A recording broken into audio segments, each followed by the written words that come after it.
السلام علیکم ورحمۃ اللہ وبرکاتہ۔ اعوذ باللہ من الشیطان الرجیم، بسم اللہ الرحمن الرحیم، الحمد للہ رب العالمین، الصلاۃ والسلام علی سید المرسلین، امام المتقین، قائد المجاہدین، رحمت للعالمین وآلہ وصحبہ اجمعین۔ رب اشرح لی صدری ویسر لی امری واحلل عقدۃ من لسانی یفقہوا قولی، اما بعد، قال اللہ تعالیٰ فی القرآن مجید، بسم اللہ الرحمن الرحیم، انی جزیتہم اليوم بما صبروا انہم هم الفائزون۔ سورہ المؤمنون میں اللہ تعالیٰ ارشاد فرماتے ہیں کہ بے شک آج میں نے ان کے صبر کا انہیں یہ بدلہ دیا کہ وہی کامیاب ہیں۔ صدق اللہ العلی العظیم۔ قرآن پاک میں اللہ تعالیٰ ارشاد فرماتے ہیں کہ جو بندہ صبر کرتا ہے اللہ تعالیٰ ان کے صبر کے بدلے میں ان کو ہدایت یافتہ بنا دیتے ہیں، یعنی کہ وہ صحیح راستے پر ہوتے ہیں۔ تو میرے آقا صلی اللہ علیہ وسلم نے پہلے ہی فرمایا تھا کہ قرآن اور اہل بیت ساتھ ساتھ رہیں گے، قرآن اور اہل بیت ساتھ ساتھ رہیں گے یہاں تک کہ وہ مجھ سے حوض کوثر پر آ کر ملیں گے۔ اپنے چشم تصور میں کربلا کے میدان کو لائیے۔ کربلا کے میدان میں اہل بیت اطہار کا خیمہ لگا ہوا ہے۔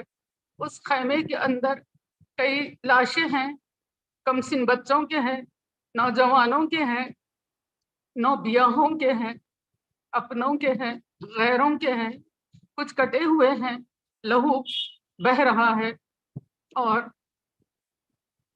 خاندان نبوت کی شہزادیاں غم کی ماری بری حال میں بیٹھی ہوئی ہیں۔ کونے میں ایک چارپائی ہے جس پر بیمار کربلا حضرت امام زین العابدین فروکش ہیں۔ آپ دیکھ رہے ہیں کہ کربلا کا میدان بہت گرم ہو چکا ہے، آل رسول کا خون ریت پی رہی ہے، اور ہر ایک کی یہ خواہش ہے کہ وہ امام حسین سے پہلے اپنا لہو اس دین کے لیے بہا دے، اور اس کے لیے وہ کامیاب بھی ہوتے ہیں۔ اور ایک بیمار کربلا امام زین العابدین ہے۔ آپ کو اجازت نہیں ملتی ہے یہاں تک کہ تمام خاندان نبوت کے چشم و چراغ سوائے امام زین العابدین اور امام حسین کے سب اپنی جان لٹا چکے ہیں۔ امام زین العابدین اپنے بابا جان سے کہتے ہیں، ابا جان مجھ کو ایک لاٹھی اور ایک تلوار دے دیجئے۔ تو امام حسین پوچھتے ہیں کہ بیٹا کیا کرو گے؟ کہتے ہیں کہ لاٹھی سے ٹیک کر میدان جنگ میں جاؤں گا اور تلوار سے دشمن کا مقابلہ کروں گا۔ اللہ نے اپنی مشیت کے حساب سے آپ کو اتنا کمزور کر دیا تھا، ورنہ خاندان نبوت جو بھوک اور پیاس کے سامنے چٹان کی طرح ٹھہر جاتا ہے، بخار کی کیا مجال تھی کہ وہ میرے امام حضرت زین العابدین کو اتنا کمزور کرے۔ وہ تو اللہ کی مشیت تھی، اللہ آپ کو باحیات رکھنا چاہتا تھا۔ تو امام حسین آپ کو اجازت نہیں دیتے ہیں۔ آپ فرماتے ہیں کہ بیمار کے لیے جہاد فرض نہیں ہے، اور پھر میرے بعد اپنے خاندان کی خواتین کی نگرانی بھی تم ہی کو کرنا ہے۔ 13 اور 14 سال کے نوجوان حضرت امام زین العابدین کے کاندھوں پر اتنی بڑی ذمہ داری بابا جان ڈال رہے ہیں، اور تاریخ میں آپ کی عمر کے تعلق سے یہ بتایا جاتا ہے، کوئی آپ کی عمر مبارک 23 برس بتایا ہے اور کسی نے 13 برس بتایا ہے، لیکن محققین جو تحقیق کیے ہیں وہ 13 سال کو مانتے ہیں، کیونکہ حضرت علی اکبر حضرت امام حسین کے جو بڑے صاحبزادے ہیں، آپ کی عمر شریف 18 برس کی تھی، تو جب بڑے بھائی 18 برس کے ہوئے تو چھوٹے بھائی 23 برس کے ہونا ممکن نظر نہیں آتا ہے۔ تو بہرحال 13 ہو یا 14 ہو، بہرحال آپ کی عمر مبارک ہے۔ اور تاریخ نگاروں نے یہ بتایا کہ حضرت امام حسین علیہ السلام کے 3 صاحبزادے ہوئے۔ آپ نے اپنے بڑے صاحبزادے کا نام جیسے کہ ہم سب سنتے ہیں علی اکبر رکھا، اور اپنے منجلے صاحبزادے کا دوسرے صاحبزادے کا نام علی اوسط رکھا، اور چھوٹے صاحبزادے کا نام علی اصغر رکھا۔ تینوں صاحبزادوں کے نام اپنے والد ماجد کے مبارک نام پر رکھے۔ تو بتایا جاتا ہے کہ آپ کو اپنے والد بزرگوار سے بے حد محبت تھی، اپنے ہر بیٹے کا نام اپنے والد کے نام پر رکھنا چاہتے تھے، اور شناخت کے لیے آپ نے ان کے نام کے ساتھ علی اکبر، علی اوسط، علی اصغر لگایا۔ پھر ہم اور اگر تاریخ کو کھنگالتے ہیں تو وہاں پر تاریخ ابن کثیر میں ایک روایت ملتی ہے کہ امام احمد سے روایت ہے کہ زر بن حبیش نے کہا کہ میں ابن عباس رضی اللہ عنہ کے پاس موجود تھا، وہاں پر حضرت علی بن الحسین آئے، یعنی کہ امام زین العابدین آئے۔ ان کو دیکھ کر ابن عباس نے کہا مرحبا یا حبیب ابن حبیب۔ پھر ابن زبیر نے کہتے ہیں کہ ہم جابر بن عبداللہ کے پاس بیٹھے ہوئے تھے، وہاں حسین ابن علی آئے، حضور صلی اللہ علیہ وسلم نے ان کو اپنے پہلو میں بٹھا لیا اور ان کو پیار کیا اور کہا میرے اس لڑکے کو ایک بیٹا ہوگا، میرے اس لڑکے کو بیٹا ہوگا جس کا نام علی ہوگا، جس کا نام علی ہوگا۔ قیامت کے دن منادی پکارے گا سید العابدین کھڑے ہو جائیں، قیامت کے دن آواز دی جائے گی کہ سید العابدین کھڑے ہو جائیں، بس وہ کھڑے ہو جائیں گے۔ تو بات یہ سامنے آ رہی ہے کہ نبی کریم صلی اللہ علیہ وسلم کی یہ پیشن گوئی تھی، امام حسین کے صاحبزادے ہوں گے، نام علی ہوگا۔ تو امام حسین نے یہ سوچا ہوگا کہ شاید نبی کریم صلی اللہ علیہ وسلم کی پیشن گوئی کے مطابق میرا یہ بیٹا ہے، میرا یہ بیٹا ہے، میرا یہ بیٹا ہے۔ آپ نے پورے بیٹوں کے نام علی رکھے، پورے بیٹوں کے نام آپ نے علی رکھے، علی اکبر، علی اوسط، علی اصغر۔ اور آج ہم جس کی یاد کے لیے یہاں پر جمع ہیں، اللہ اس مبارک ذکر کے ذریعے ہمارے گناہوں کو معاف فرما دے اور ہمارا ایمان ثابت رکھے، اور ہم کو اہل بیت اطہار کی محبت میں موت نصیب ہو۔ آپ امام زین العابدین کا نام علی اوسط تھا، آپ دوسرے صاحبزادے تھے حضرت امام حسین رضی اللہ تعالیٰ عنہ کے۔ اور پھر کربلا کے میں جو واقعہ ہوا شہادت امام حسین کے بعد، جو خاندان نبوت پر جو پہاڑ ٹوٹے گئے غم کے، اور اس کے بعد ظالموں نے جنہوں نے اس حلقوم کو کاٹا، جس حلقوم پر نبی کریم صلی اللہ علیہ وسلم بوسہ لیا کرتے تھے، ان لبوں سے گستاخی کی، جس لبوں کو نبی کریم صلی اللہ علیہ وسلم چوما کرتے تھے، ان کی جان کے درپے ہو گئے۔ جو راکب دوش رسول کریم صلی اللہ علیہ وسلم تھے، اتنے سخت دل ہو گئے تھے، تو ان سے کیا ان لوگوں کے ساتھ حسن سلوک کی توقع کی جا سکتی تھی؟ تو بہرحال وہ بہت زیادہ مصیبتوں کے دن تھے اور لمحات تھے۔ اس خاندان کو اب ایک جلوس کی شکل میں، ایک جلوس کی شکل میں لے جایا جا رہا ہے، کبھی کوفے کی طرف، کبھی دمشق کی طرف۔ ساری خواتین ہیں اور امام زین العابدین ہیں۔ ایک مرتبہ ایک مقام پر آپ سے ضبط نہ ہو سکا، آپ بہت رونے لگ گئے۔ آپ کی پھوپھی جان حضرت زینب سامنے آئیں اور اپنے بھتیجے کو ڈھارس دیا کہ بیٹا کیا بات ہے، کیوں اتنا روتے ہو؟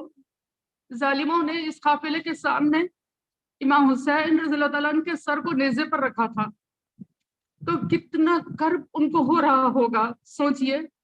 اور امام زین العابدین جب ہچکیوں پر آ گئے تو آپ نے کہا کہ پھوپھی جان کیا کچھ دیر کے لیے بابا جان کا سر میرے گود میں دیا جا سکتا ہے؟ ایسے حالات سے حضرت امام زین العابدین گزر رہے ہیں۔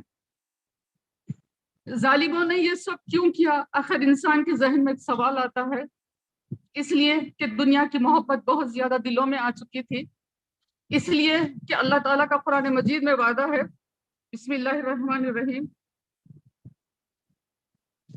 کہ ان الارض یریثها عبادی الصالحون، کہ بے شک میرے نیک بندوں کو میں زمین کا وارث بناؤں گا۔ تو ان سے زیادہ نیک کون ہو سکتا تھا؟ ان سے زیادہ روحانیت کا ماہر استاد کون ہو سکتا تھا؟ تو ان کو ڈر تھا کہ اگر یہ رہیں گے تو ہم کو حکمرانی کا موقع نہیں ملے گا، اس لیے وہ ان کو صفحہ ہستی سے مٹانا چاہتے تھے۔ لیکن وہ بھول گئے کہ جس قرآن کو ماننے والے تھے اس قرآن میں اللہ تعالیٰ نے کہا انا اعطینا کل کوثر، اللہ نے آپ کو خیر کثیر عطا کیا ہے، اللہ نے آپ کو خیر کثیر عطا کیا ہے، اور خیر کثیر کوثر کے معنی خیر کثیر کے ہیں، یعنی کہ وہ نیکیاں، وہ بھلائیاں، وہ خوبیاں جو اللہ تعالیٰ نے نبی کریم صلی اللہ علیہ وسلم کو عطا کی۔ اور یہ سورت کی شان نزول ہی یہ ہے کہ جب حضرت قاسم رضی اللہ تعالیٰ عنہ کا انتقال ہوا اور کفار مکہ تانا دینے لگے کہ اب آپ کی تو اولاد نہیں ہے، آپ کا کام کون آگے بڑھائے گا، تو اس پر اللہ تعالیٰ نے یہ آیت مبارکہ نازل کی۔ تو ایک صاحبزادے کے انتقال پر جب اللہ تعالیٰ یہ کہہ رہا ہے کہ انا اعطینا کل کوثر، میں نے آپ کو خیر کثیر دیا ہے، تو اس خیر کثیر میں نبی کریم صلی اللہ علیہ وسلم کی بے پناہ جو چیزیں اللہ تعالیٰ نے عنایت کی ہیں وہ ہیں ہی ہیں، اس کے ساتھ ساتھ آپ کی اولاد کثیر بھی ہے، آپ کی اولاد کثیر بھی ہے۔ تو زمانہ دیکھتا ہے کہ کربلا کے واقعے کے بعد یزید کے 14 بیٹے تھے، یزید کے 14 بیٹے تھے، جس میں سے ایک بیٹا تھوڑا نیک تھا، لیکن اس نے اس تخت پر بیٹھنے سے انکار کیا اور یہ کہا کہ میں اس تخت پر نہیں بیٹھوں گا جس تخت کی بنیاد امام حسین کے خون پر رکھی گئی ہے۔ بہرحال وہ 40 دن کا موقع دیا اور لوگوں سے یہ کہا کہ وہ کسی دوسرے کو اپنا امیر بنا لے، اور پھر اس کے بعد ہم دیکھتے ہیں، فون بند کر دیجیے، یہاں پر بات کرنا ہے تو باہر جا کے کیجیے۔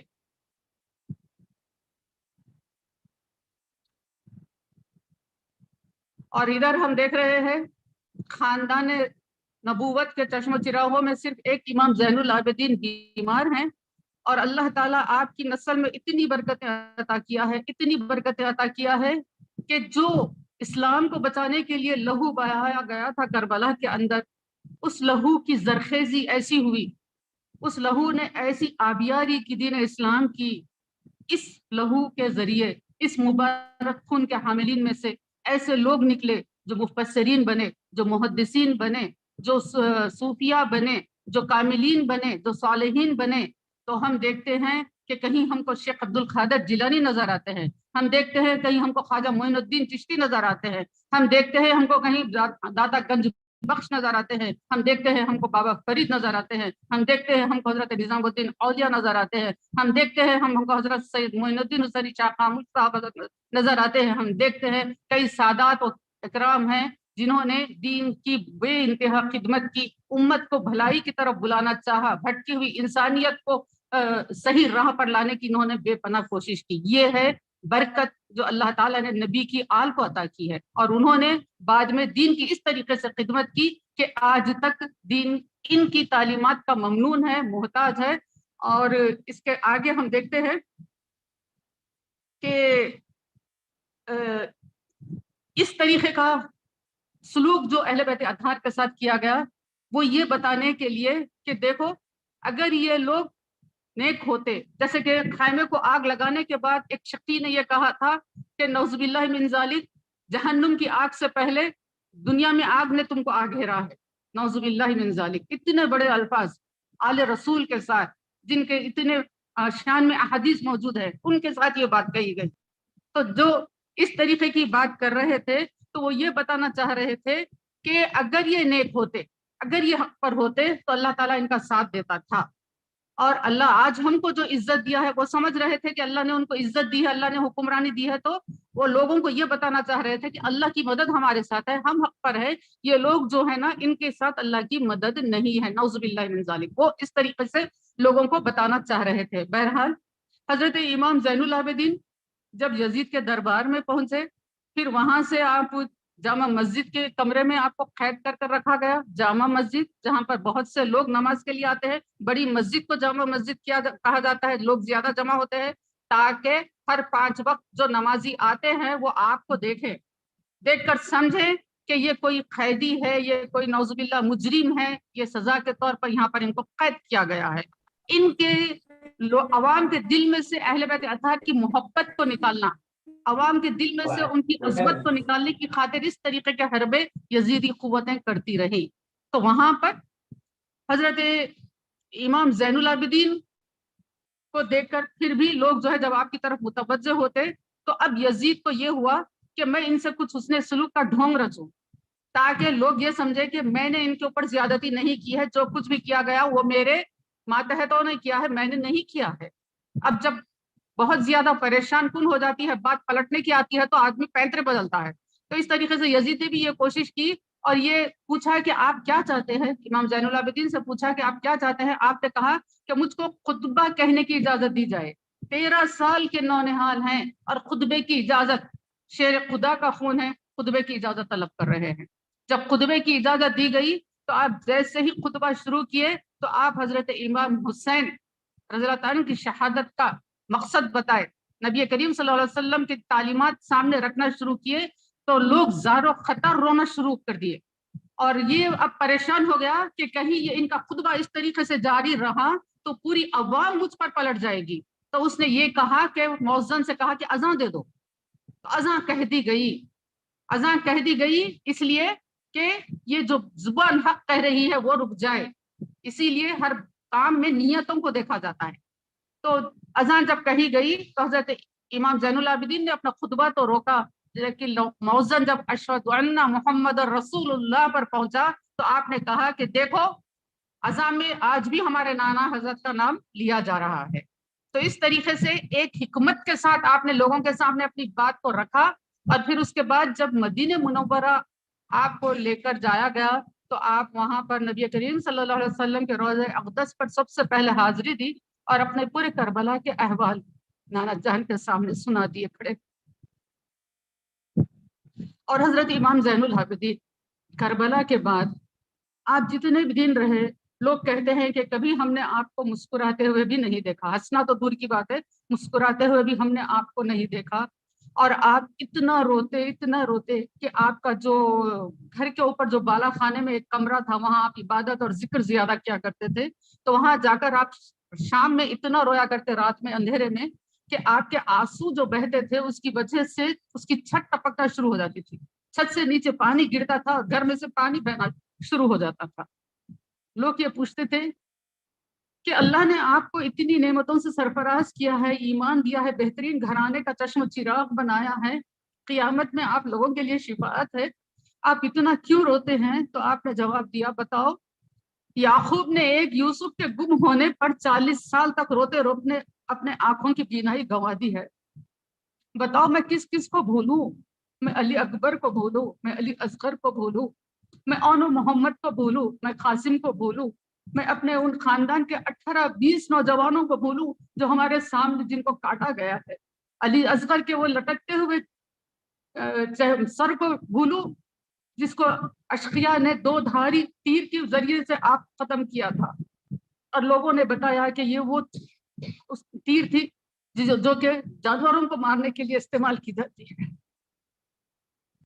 میں کس طریقے سے کروں، کن کن کو بھولوں؟ تو یہ اس طریقے سے آپ کی حیات مبارکہ رہی، اور جب آپ کے دل پر بہت زیادہ بوجھ ہو جاتا ہے، آج بھی آپ دیکھیے ہم کتنے ہی مخلصی کے ساتھ کچھ کام کریں لیکن سامنے والے کچھ نہ کچھ اعتراض کرتے ہیں، آپ کتنا ہی کسی کے ساتھ اچھا سلوک کر لیں لیکن سامنے والا مطمئن نہیں ہوتا ہے، اتنی قربانیاں اہل بیت اطہار کی، اس کے باوجود بھی لوگوں کا کچھ عجب معاملہ رہتا ہے، بہرحال سہتے سہتے انسان کا دل کچا ہو جاتا ہے، اور جب دل آپ کا ایسا ہی محسوس ہوتا تھا تو آپ بستی سے کہیں دور چلے جاتے تھے اور وہاں پر ایک ٹینٹ لگا لے کر آپ وہاں پر اللہ کی عبادت کیا کرتے تھے۔ تو یہ وہ معزز اور مکرم ہستیاں تھیں جن کے بارے میں ایک سورہ میں اللہ تعالیٰ نے مومنین کی 10 بہترین صفات کو اللہ تعالیٰ نے گنایا ہے کہ یہ مسلمین ہوتے ہیں، اللہ کے آگے جھکنے والے ہوتے ہیں، مومنین ہوتے ہیں، ایمان والے ہوتے ہیں، خانتین ہوتے ہیں، فرما بردار ہوتے ہیں، صادقین ہوتے ہیں، صابرین ہوتے ہیں، ان کے صبر کا تو کیا کہنے، یہ خاشعین ہوتے ہیں، یہ خشیت والے بھی ہوتے ہیں۔ خشیت کا کیا عالم ہے حضرت امام زین العابدین کے کہ لوگ کہتے ہیں کہ جب آپ وضو کے لیے جاتے تو آپ کا چہرہ زرد ہو جاتا تھا، ہیبت سے، خوف الہی سے، خشیت سے آپ کا چہرہ زرد ہو جاتا تھا، اور پھر جب آپ نماز کے لیے ٹھہرتے تو آپ کی پیشانی کانپنے لگتی تھی۔ لوگ پوچھتے کہ امام یہ حال آپ کا، تو آپ فرماتے کہ تم کیا جانو میں کس کے دربار میں ٹھہرنے کے لیے جا رہا ہوں، کس کی بارگاہ میں حاضری دینے کے لیے جا رہا ہوں.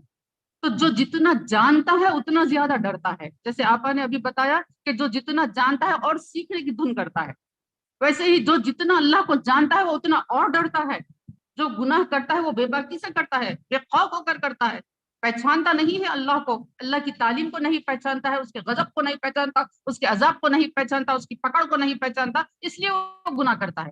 لیکن اللہ کے نیک اور متقی بندے جو اللہ کو پہچانتے ہیں، اس کی قدرت کو جانتے ہیں، وہ اور ڈرتے ہیں اور ڈرتے ہیں. تو اس طریقے سے آپ کا معاملہ ہوتا تھا نماز کے لیے جب آپ پڑھتے تھے. تو آپ کو زین العابدین کیوں کہا گیا؟ صحابہ اکرام آپ کے زمانے میں موجود ہیں، تابعین کا دور ہے، تابعین کے دور کو میرے آقا صلی اللہ علیہ وسلم نے بہترین دور کہا ہے. سب سے بہترین دور نبی کریم صلی اللہ علیہ وسلم نے بتایا کہ آپ کا دور ہے، اس کے بعد کا دور ہے، پھر اس کے بعد کا دور. یہ تین دور کو نبی کریم صلی اللہ علیہ وسلم نے بہترین دور کہا ہے. تو آپ اس دور کے ہیں حضرت امام زین العابدین، جس کو بہتر دور کہا گیا ہے.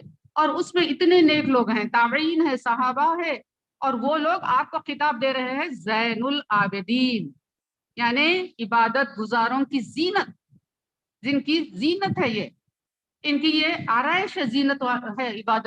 عابدین جو ہے، عبادت کرنے والے جو ہے، ان کی یہ زینت ہے، ان کا تاج ہے یہ. تو کتنی عبادت حضرت امام زین العابدین کی نہیں رہی ہوگی. تو یہ آپ کی خشیت تھی، یہ آپ کی عبادت تھی. آپ کو اس لیے زین العابدین کہا گیا. بتایا گیا کہ آپ 24 گھنٹوں میں 1000 نوافل پڑھا کرتے تھے. 24 گھنٹے میں 1000 نوافل، سوچئے ذرا. اور پھر خشیت کا یہ عالم کہ ایک آپ جب اتنی نماز پڑھتے ہیں تو اب شیطان آپ کو کس طریقے سے نہیں بہکانے کی سوچیں گا. وہ آپ کے جب آپ نماز پڑھ رہے تھے تو آپ کے خطبہ مبارک کے پاس اژدہے کی شکل میں آیا اور مسلسل آپ کے انگوٹھے کو ڈستا رہا، لیکن آپ اپنے سجدے سے سر نہیں اٹھائے. اس طریقے سے آپ نے شیطان کو شکست دی. اور پھر آپ جو کثرت سے سجدے کرتے، 5 وقت نماز پڑھنے والوں کے پیروں پہ گٹھے، پیشانی پہ گٹھے، یہ جو 1000 نوافل ادا کر رہے ہیں، ان کی مبارک پیشانی کا کیا عالم ہوا ہوگا. بتایا جاتا ہے کہ آپ کثرت سجدوں کی وجہ سے آپ کے پیشانی کی مبارک جلد لٹک گئی تھی. تو اتنی آپ کی عبادت ہے. اور جب آپ حج کا ارادہ فرمائیں کہ حج کو جانے کے لیے، تو جب آپ سواری پر سوار ہو گئے، اونٹ پر، تو آپ نے ارادہ کیا لبیک پڑھنے کا سواری پر بیٹھ کر. پھر آپ لبیک پڑھنے سے پہلے آپ اپنا محاسبہ کرتے ہیں کہ میں لبیک پڑھوں اور اللہ تعالیٰ آواز دے دے لا لبیک، پھر یہ لبیک نہیں ہے. یہ سوچ کر آپ پر خشیت طاری ہو جاتی ہے اور ایک بے ہوشی کی جیسی کیفیت ہو جاتی ہے، اور آپ اپنے جانور پر سے جو سواری کا تھا اس پر سے نیچے آ جاتے ہیں. تو اتنی خشیت ہے حضرت امام زین العابدین کی. اور پھر ایک مرتبہ حضرت حسن بصری رحمت اللہ علیہ کہتے ہیں، جو کہ حضرت مولا علی کرم اللہ وجہ کے شاگرد ہیں، حضرت حسن بصری، اور حضرت امام زین العابدین کے بھی شاگرد رہے ہیں. وہ کہتے ہیں کہ ایک مرتبہ میں طواف کر رہا تھا کہ حجر اسود کے قریب کوئی ایک اپنے آپ کو ڈھانک کر بہت زیادہ گڑ گڑا رہا تھا اللہ کے حضور میں. اتنا گڑ گڑا رہا تھا کہ اللہ مجھ کو معاف کر دے، اللہ مجھ کو معاف کر دے، میں خطا کار ہوں، میں گناہ گار ہوں، اللہ مجھ کو معاف کر دے، میں اپنی مغفرت مجھ کو عطا کر دیجئے. بہرحال بہت ہی بہترین انداز میں وہ نوجوان بخشش طلب کر رہا تھا. کہتے کہتے حضرت حسن بصری کہتی ہے کہ میں متوجہ ہوا اس آواز کی طرف کہ کون آخر ایسا سیاکار ہوگا جو اللہ کے دربار میں آ کر اتنا اقرار کر رہا ہے کہ اللہ میں گنہگار ہوں، مجھ کو بخش دیجئے. پھر یہ کہتے کہتے وہ اس کی آواز بند ہو جاتی ہے، وہ نیم بے ہوشی کی کیفیت میں چلے جاتا. تو پھر وہ قریب جاتے ہیں اور جا کر یہ سوچتے ہیں کہ میں اس سے کہوں گا کہ آپ اٹھو، میں آپ کے لیے دعا کروں گا کہ امید ہے کہ اللہ آپ کی مغفرت کرے گا. تو اس طریقے سے وہ ان کے قریب جاتے ہیں اور جا کر دیکھتے ہیں کہ آپ کے چہرے اقدس کے اوپر جو ہے چادر ڈھکی ہوئی تھی، جیسے ہی آپ ہٹاتے ہیں تو جیسے کہ آپ کی چیخ نکل گئی حضرت حسن بصری کی، اللہ اکبر، یہ تو شہزادہ رسول ہے، حضرت امام زین العابدین ہیں، اور آپ کی گریہ و زاری کا یہ عالم ہے اللہ کے دربار میں. تو پھر آپ بہت زیادہ تعجب کرتے ہیں. تو حضرت امام زین العابدین کہتے ہیں کہ جب تم یہ سوچ کر آئے تھے اب میں تم کو کہتا ہوں کہ تم ہاتھ اٹھاؤ اور اللہ کے حضور میری مغفرت کے لیے دعا کرو۔ حضرت حسن بصری بہت تذبذب کا شکار ہو جاتے ہیں کہ اے امام کیا آپ کے لیے میں دعا کروں؟ تو آپ کہتے ہیں کہ نہیں، تم کو دعا کرنا ہوگا۔ تو اس طریقے سے آپ کے اصرار پر حضرت حسن بصری آپ کے لیے دعا فرماتے ہیں۔ تو یہ آپ کی خشیت ہے، اور آپ کا روب اور آپ کی وجاہت کون سے خاندان کے ہیں، کون سے خاندان کی ہے وجاہت اور روب؟ ایسا نہیں ملے گا۔ حضرت امام زین العابدین کی شخصیت پر ایسا نہیں یہ چیزیں چھلکتی ہوں گی۔ ایک مرتبہ ہشام بن عبد الملک حج کے لیے آیا، وہاں پر جب وہ طواف کر رہا تھا اور وہ یہ چاہ رہا تھا کہ حجر اسود کے قریب جائے اور بوسہ دے، لیکن پبلک جو طواف کر رہی تھی وہ اس کو دیکھ کر ہٹی نہیں، وہ اپنا بدستور وہیں پر کھڑے ہوئے رہے۔ جو ہجوم تھا حجر اسود کے پاس وہ ہجوم ویسے ہی رہا، اس کے لیے جگہ خالی نہیں کی گئی۔ اور یہ دیکھ کر وہ کیا کیا کہ ایک ممبر منگوایا، یعنی کہ سیڑھیاں منگوایا جس کے اوپر چڑھ کر وہ حجر اسود کو بوسہ لیا اور ممبر پر وہیں بیٹھ گیا۔ اور اس کے اطراف میں شام کے جو لوگ اس کے ساتھ آئے ہوئے تھے وہ بھی اس کے اطراف میں ٹھہر گئے۔ اور ذری دیر کے بعد وہاں پر ایک نوجوان رانا آیا جس کے مبارک چہرے سے وجاہت ٹپک رہی تھی، روب ظاہر ہو رہا تھا۔ جیسے ہی وہ حجر اسود کے پاس آتے ہیں پبلک ہٹ جاتی ہے، جیسے کہ بادل چھٹ جاتے ہیں اس طریقے سے پبلک حجر اسود کے سامنے سے ہٹ جاتی ہے اور آپ کو راستہ خالی کر دیا جاتا ہے اور آپ جا کر بوسہ لیتے ہیں۔ تو لوگ جو ہشام کے اطراف میں ٹھہرے ہوئے تھے، خوشامدی لوگ رہتے ہیں، تو وہ کہنے لگے کہ آپ کے آنے پر لوگوں نے آپ کو جگہ نہیں دی اور یہ نوجوان آیا اس کے لیے لوگوں نے جگہ بنا دی، یہ نوجوان کون ہے؟ تو ہشام جو کہ جانتا تھا کہ یہ خاندان نبوت کے چشم و چراغ ہے، لیکن تجاہل عارفانہ برتتے ہوئے اس نے کہا میں نہیں جانتا یہ کون ہے، کی میں نہیں جانتا یہ کون ہے، میں نہیں پہچانتا۔ یعنی کہ آپ کی اہمیت لوگوں کے دلوں میں وہ کم کرنا چاہ رہا تھا۔ تو یہ سن کر وہاں پر ایک صاحب تھے جن کو شاعر اہل بیت کہا جاتا تھا، جن کا نام فرزوق ہے، اور یہ وہی شاعر ہے جو امام حسین رضی اللہ عنہ جب کوفے کی جانب روانہ ہو رہے تھے تو یہ کوفے سے آ رہے تھے، امام حسین جا رہے تھے، تو آپ نے پوچھا کہ وہاں کے لوگ کیسے ہیں، کوفیوں کو کس حال میں چھوڑ کر آئے ہو؟ جب پوچھا تو انہوں نے بتایا کہ امام ان کے دل آپ کے ساتھ ہے لیکن تلوار بنو امیہ کے ساتھ ہے۔ تو یہ حقیقت انہوں نے دو الفاظ میں بتا دی تھی۔ وہی شاعر وہاں پر موجود تھے۔ جب انہوں نے یہ سنا کہ میں ان کو نہیں پہچانتا تو وہ تل ملا اٹھے، کیسی شخصیت ہے، کس کے بارے میں یہ کہا جا رہا ہے کہ میں ان کو نہیں پہچانتا؟ تو فوراً ہی انہوں نے اتنے بہترین اشعار کہے، میرا دل چاہ رہا تھا کہ میں وہ پورے لکھ کر لاؤں لیکن وقت بہت زیادہ ہو جاتا ہے، اس لیے اس میں سے میں نے صرف 5 اشعار کا انتخاب کیا ہے۔ تو انہوں نے کہا ھذا الذی تعرف البطھا وطاب، یعنی یہ وہ ہے جن کو پہچانتا ہے سارا بتھا، یہ وہ ہے جن کو جانتا ہے، یہاں کی پوری بستی جانتی ہے ان کو۔ پھر وہ کہنے لگے والبیت یعرف والحل والحرام، ان کو تو یہ گھر بھی جانتا ہے اللہ کا، ان کو تو وہ ہل بھی جانتی ہے، میقات کا تک کے ایریا جانتا ہے، ان کو مسجد حرام بھی جانتی ہے، یہ وہ ہیں۔ تو ایک جو کہتا ہے نہیں جانتا ہوں تو کچھ نہیں۔ انہوں نے اتنی عظمت میں ایسے اشعار کہے اور پھر کہا مقدم بعد ذکر اللہ ذکرہم، اللہ کے ذکر کے بعد ان کا ذکر مقدم ہے۔ مقدم بعد ذکر اللہ ذکرہم فی کل حکم و مکتوم بہ القلم، ان کے حکم کے بعد ساری باتیں ختم ہو جاتی ہیں، یعنی وہ جو بات کہتے ہیں سچ کہتے ہیں، ان کی بات کے آگے کوئی بات دوسری ہو ہی نہیں سکتی۔ ھذا ابن فاطمہ، ھذا ابن فاطمہ ان کن تو جاہلا، اے جاہل تو جانتا نہیں یہ فاطمہ کے بیٹے ہیں، یہ فاطمہ کا لال ہے۔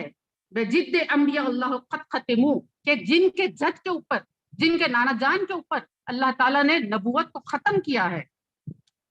من یعرف اللہ یعرف اولیاء اذا، یعنی جو اللہ کو جانتا ہے وہ ان کو جانتا ہے، جو اللہ کو جانتا ہے وہ ان کو جانتا ہے۔ فالدین من بیت ھذا نالہ الامم، کہ امت کو، قوموں کو جو دین ملا ہے ان کے گھر سے ملا ہے۔ ایسی اہم شخصیت کو تو کہتا ہے کہ میں نہیں جانتا؟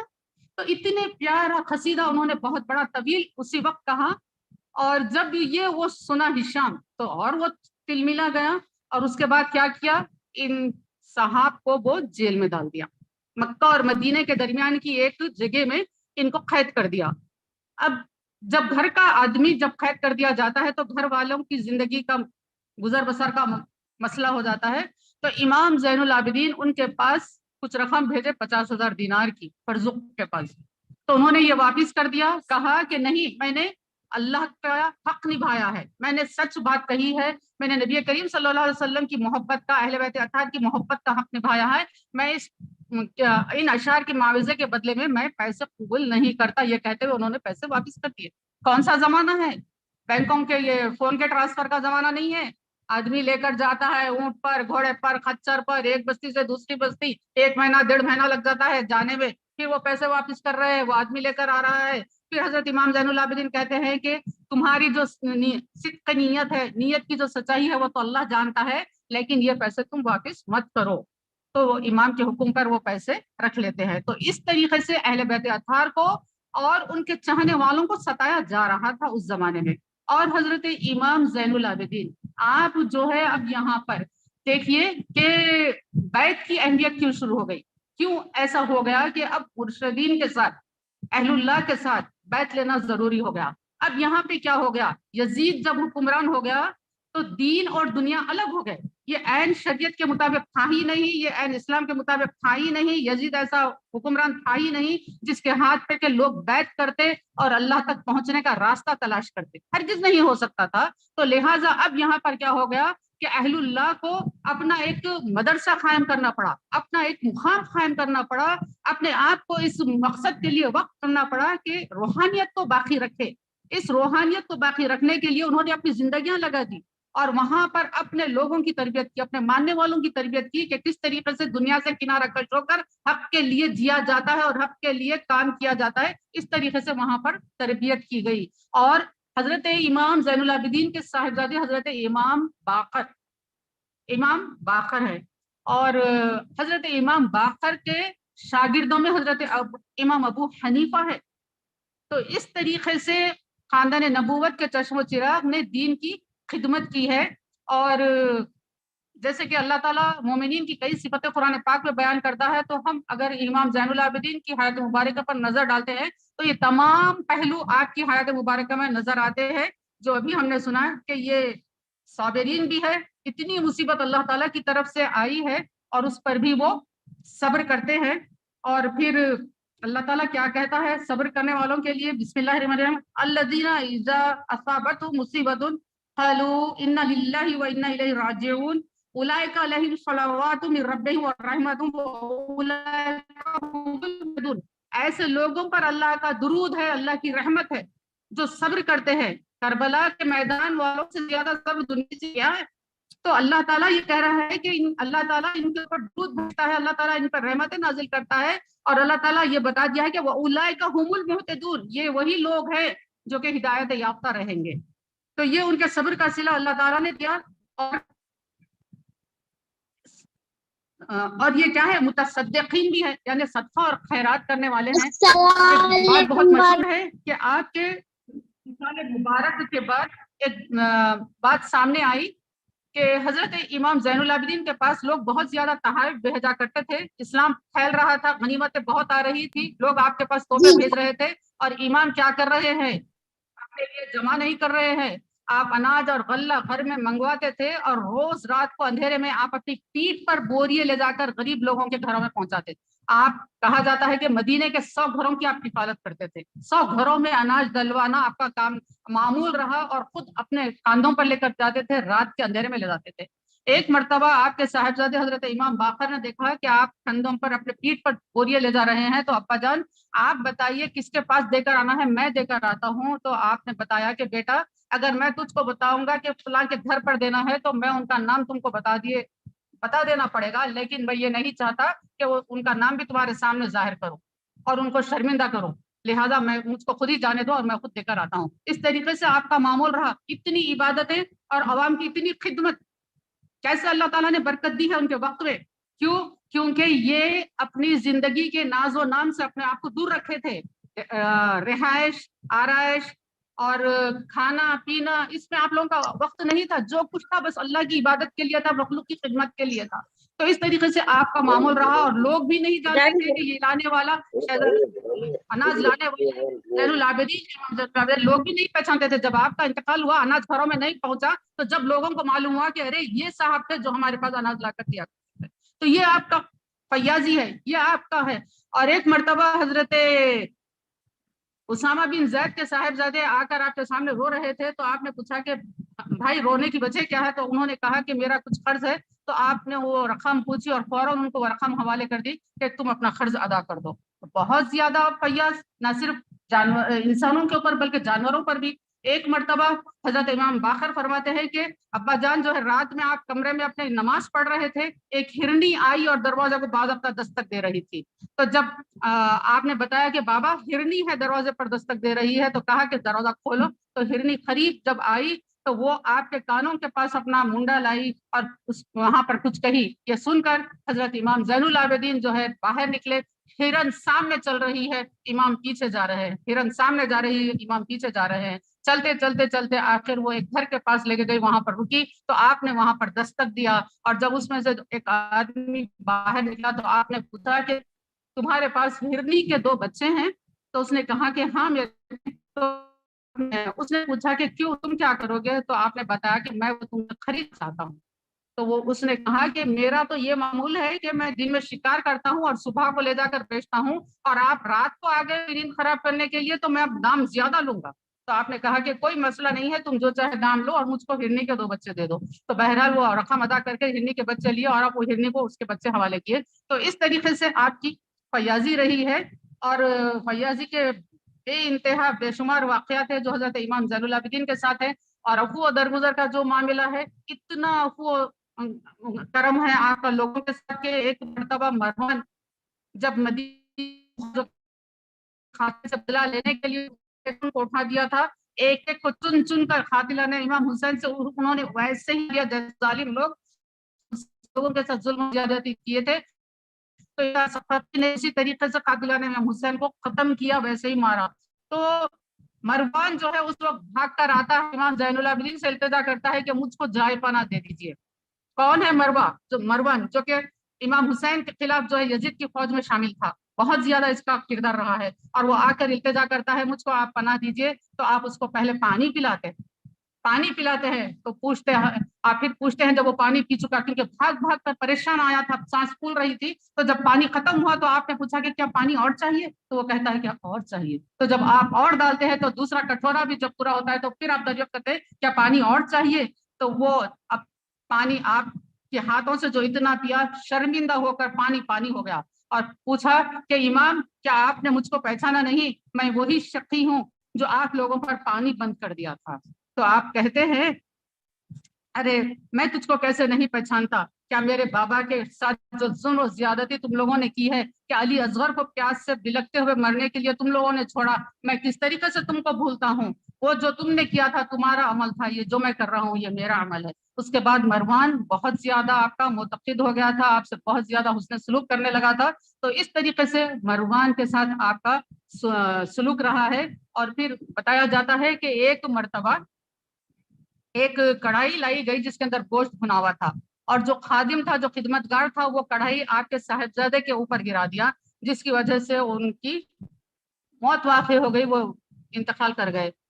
لیکن حضرت امام زین العابدین صرف آپ اس خادم کو ایسا دیکھے اور اس کے بعد اس سے کہا کہ تم اعتماد کے قابل نہیں ہو، اور بس اتنا کہے اور اس کو آزاد کر دیے۔ اتنا آپ کے پاس عفو و درگزر کا معاملہ تھا۔ اور ایک بات یہ بھی آتی ہے کہ ایک مرتبہ کوئی خدمتگار آپ کے ہاتھ دھلا رہا تھا، اور اس اسنا میں لوٹا گر جاتا ہے، اور جب لوٹا گر گیا تو آپ نے اپنے مبارک آنکھوں سے خدمتگار کی طرف دیکھا تو وہ فوراً کہنے لگے کہ والکاظمین الغیظ، قرآن پاک میں ہے کہ جو غصے کو پی جانے والے ہیں۔ تو آپ فوراً دیکھیے سمیعنا و اطعنا اس کو کہتے ہیں، ایک خادم اپنے گھر کا اس سے سن رہے ہیں جو غلطی کیا ہے، اس کو وہ کہہ رہی ہے کہ جو غیظ کو پینے والے ہیں، جو غصے کو پینے والے ہیں، تو یہ قرآن کے الفاظ ہیں، سننا اور عمل کرنا یہ کیسے ہو سکتا ہے آل رسول سے؟ فوری کہے کہ میں نے اپنے غصے کو ضبط کر دیا۔ پھر اس کے بعد وہ کہتی ہے کہ جو لوگوں کو معاف کرتے ہیں، اس کے آگے کی آیت ہے جو لوگوں کو معاف کرتے ہیں تو آپ نے کہا کہ جا میں نے تجھ کو معاف کیا. پھر وہ اور کہتی ہے کہ جو لوگوں پر احسان کرنے والے ہوتے ہیں تو آپ نے کہا کہ جا میں نے تجھ کو آزاد کر دیا. تو اس طریقے سے آپ لوگوں کا عمل کا جذبہ ہوا کرتا تھا. اور ایک حضرت امام زہری جو ہے بہت زیادہ حضرت امام زین العابدین کے ساتھ رہے. کربلا کے واقعے کے بعد بھی حکمران جو تھے حضرت امام زین العابدین کو اپنے لیے خطرہ محسوس کر رہے تھے، کیونکہ ان کی حکومت لوگوں کے جسموں پہ نہیں، لوگوں کے دلوں پر تھی. لوگوں کے دلوں پر اہل بیت اطہار کی حکومت رہی ہے. تو یہ ان کو اپنے آپ کو ہمیشہ جو ہے یہ سمجھتے رہے اہل بیت اطہار کو کہ یہ ہمارے لیے خطرہ ہے، پبلک کبھی بھی ان کی طرف پلٹ سکتی ہے. تو اس لیے یہ کیا کیے کہ ایک مرتبہ حضرت امام زین العابدین کو حجاج بن یوسف پکڑ کر بلوایا اور آپ کو جو ہے ہاتھ میں ہتھکڑیاں ڈالا اور پیر میں بیڑیاں ڈال دیا. تو امام زہری وہاں پر پہنچے اور آپ نے کہا امام کیا کربلا کی مصیبت کم نہیں ہوئی؟ ابھی بھی آپ کے کو یہ دن دیکھنا تھا کہ آپ اس حال میں ہیں، ہم کیا ابھی بھی یہ دیکھیں؟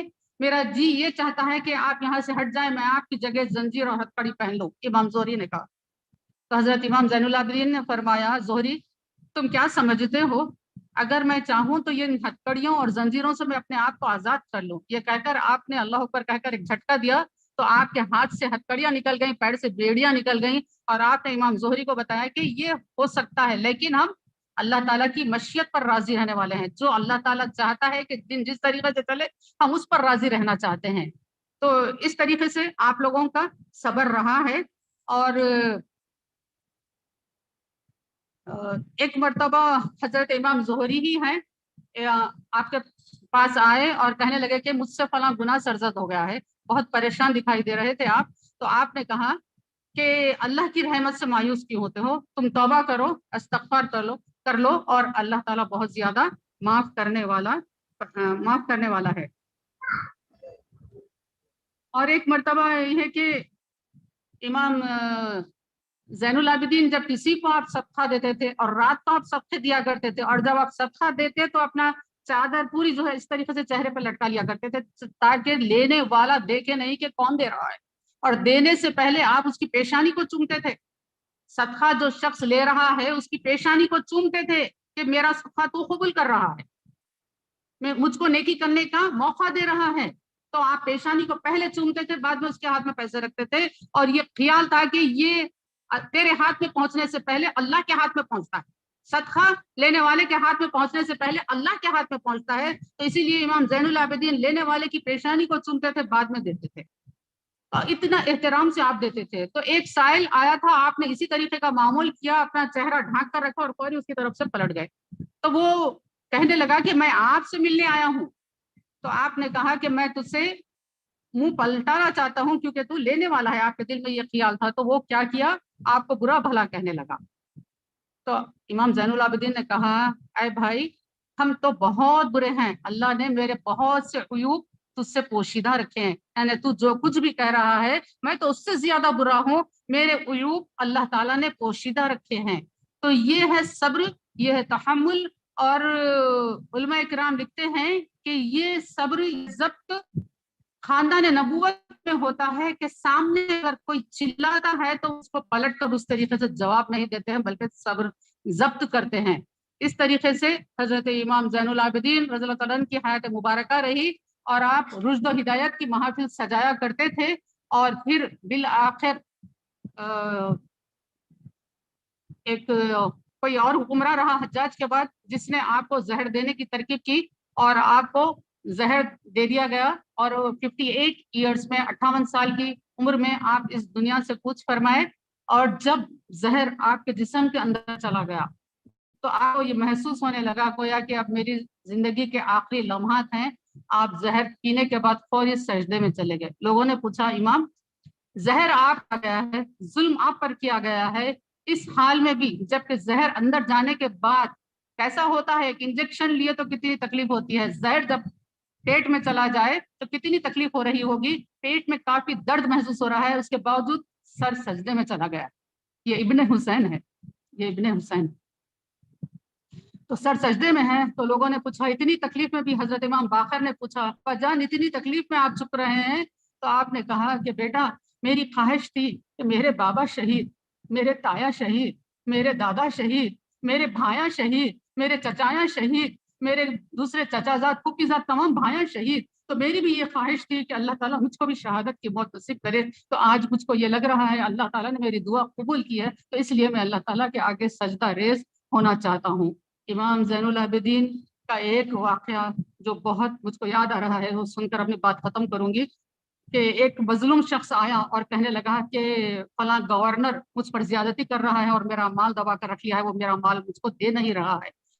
یہ سن کر آپ اپنا عصا لیے اور اس کی دربار کی طرف چلے گئے، اور آپ دربار میں جانے کے بعد اس سے پوچھا کہ کیا تو نے اس کا مال روک رکھا ہے؟ تو اس نے کہا کہ میں گورنر ہوں، میں گورنر ہوں، جو چاہوں کروں۔ حضرت امام زین العابدین جو مظلوم کی مدد کے لیے نکلے تھے اپنے گھر سے، آپ جو عصا آپ کے ہاتھ میں تھا اس کو زور سے زمین پر مارا 3 مرتبہ اور کہا میں ابن حسین ہوں۔ اس نے کہا میں گورنر ہوں، تو آپ نے کہا میں ابن حسین ہوں، میں ابن حسین ہوں، میں ابن حسین ہوں۔ آپ نے 3 مرتبہ جب کہا تو وہ کانپنے لگا اور فوراً اٹھ کر اس کا مال جو روکے رکھا تھا اس کے حوالے کر دیا۔ لوگوں نے پوچھا کہ ابن حسین کہنے پر، ایک لاٹھی کے مارنے پر آپ اتنا ڈر گئے گورنر ہو کر؟ تو اس نے کہا تم کو کیا معلوم اس وقت میری کیا کیفیت ہو رہی تھی؟ مجھ کو ایسے لگا جیسے کہ اب زلزلہ آ جائے گا، مجھ کو ایسے لگا جیسے کہ اب آسمان پھٹ پڑے گا، مجھ کو ایسے لگا جیسے کہ اب زمین شق ہو جائے گی، اس لیے میں نے ان کی بات سن لی اور وہ مال ان کو واپس کر دیا۔ یہ ہیں حضرات اہل بیت اطہار کی شان، کہ ان کے حیات کے بعد ہم یہ کہتے ہیں نہ زیاد کا وہ ستم رہا، ابن زیاد نے جو ستم کیا امام حسین پر ان کے ساتھیوں پر، تو نہ زیاد کا وہ ستم رہا، نہ یزید کی وہ جفا رہی، جو رہا تو نام حسین کا، جو رہا تو نام حسین کا، جسے زندہ رکھتی ہے کربلا، جسے زندہ رکھتی ہے کربلا۔ امام حسین رضی اللہ تعالیٰ عنہ کا، آپ کے آل و عیال کا تمام کا آج بھی تذکرہ زندہ ہے، آپ کی تعلیمات زندہ ہیں۔ بس یہ ہے کہ ہم کو بیدار ہونے کی ضرورت ہے۔ انسان کو بیدار تو ہو لینے دو، انسان کو